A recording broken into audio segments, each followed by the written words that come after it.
lu jëm ci wàllug campagne bi est-ce que coalition yi def nañ ko tigi na mu waree méngoo ak li ñu doon xëccoo muy pencum ndawi réew mi. waaw bon man daf may reetaan loo parce que je pense quand même à défaut ci yi may dégg nous on a battu une campagne dañu wax ci campagne de législature. man en tant que député loolu laa mën a wax. j'ai jamais été dans l'exécutif. peut-être ñii sax laa gën a déggee société civile parce que je travaille beaucoup. heure bi bu ma demuloon élection maa ngi COSC. donc je connais bien.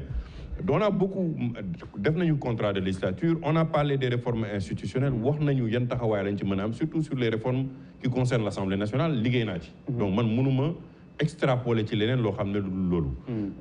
li am mooy li ma wax la tendance réellement mooy dem nañu wax boo déggee ci ñenn ñi xamuñu sax lan mooy fonction wu parlement. dañuy wax di la nee non bu ñu demee assemblée nationale nii lañ koy defee nii la ñuy defee dinañu wàññi dund bi dinañu fexe ba yooyu. dinañu fexe ba voilà. gaz bi mais loolu méconnaissance la wala. waaw non xam nga yenn saa yi c'est un peu plus du populisme parce que sénégalais yi xamuñu luy fonction parlement. dañuy bëgg ne non ñun dañu bëgg ay députés yu xam seen taxawaay assemblée mais boo laajee sénégalais lambda bi nga ne ko lan mooy député dëgg moom ci boppam yenn saa yi day am jiixi jaaxa ci taxawaayu député. mais la faute à qui? Bon, la faute c'est aux politiques bien expliqué.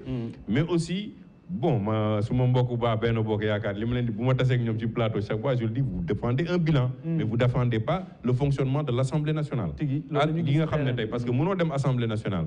nga ne da nga bëgg transparence kii xam na li may wax société civile la xam na ko te code des marchés amu fa.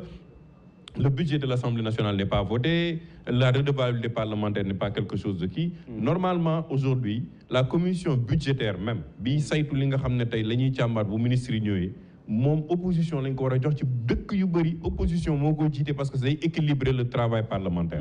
yooyu yëpp c'est dans le fonctionnement du Parlement. Mais malheureusement tamit on n'était que 8 listes.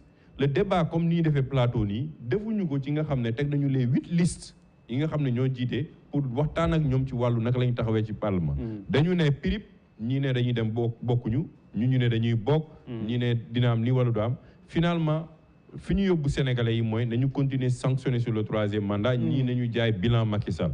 bon maintenant ci tendance boobu c'est difficile que sénégalais bi comprendre le rôle du député réceptif ci par rapport ak la nga xam ne tey mooy taxawaay parce que yéen ngeen contrat de législature. waaw mais tey aujourd'hui tu prends l'exemple des mairies moo gën a c'est récent.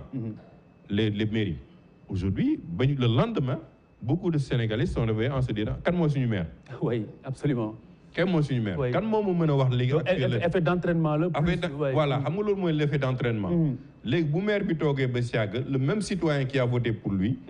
moom mooy mujjewaat di ko critiquer di la ne suñu maire bi liggéeyu fi dara. alors que moom ci effet d'entraînement bi xoolul est-ce que kooku présenté na ko programme. est-ce que kooku jot na ko présenté lan mooy fonctionnement wu mairie. ak lan li nga xam ne tey na koy teg. pour daanele foofu rek j'étais à Saint-Louis ñuy waxtaan ci affaire pétrole ak gaz ak li nga xam ne tey dañ koy yi et l'adjoint au maire de Gandiol mu jël part ci discussion yi. mu commencé limal waa BP lan la ñuy xaar ci waa BP ci li ñuy def seen commune. mais ba ma paree dama ko ne yéen ba ngeen di campagne da ngeen waxoon waa gox ba ne waa BP ñoo leen di defal lii yëpp wala da ngeen waxoon ne da ngeen am ay partenaires mu reetaan noppi. ça veut dire que généralement boo demee ci l'euphorie c'est normal en politique il faut que tu fasses du populisme il faut que tu attires les foules pour jàllale mais le lendemain la foule quand même reste gros ji dañuy yeewu tamit soo ko nemee ñu est-ce que géntuñu tuuti parce que décision bi ñu jël est-ce que mais ce qui est réel te loolu c'est palpable la question du 3e mandat a beaucoup pesé sur cette élection-là et tant que loolu président de la République mënu ci am lecture par rapport ak locales yi ak législatives yi je pense qu'il ne perçoit pas encore lan la ko Sénégalais yi jox comme message te loolu c'est important que war ko mën a percevoir. Alors professeur Thiam est-ce que coalition yi les 8 est-ce que battre nañ campagne mu méngoo ak lañ doon xëccoo muy pencum ndawi réew mi. man nag lu jëm ci analyse politique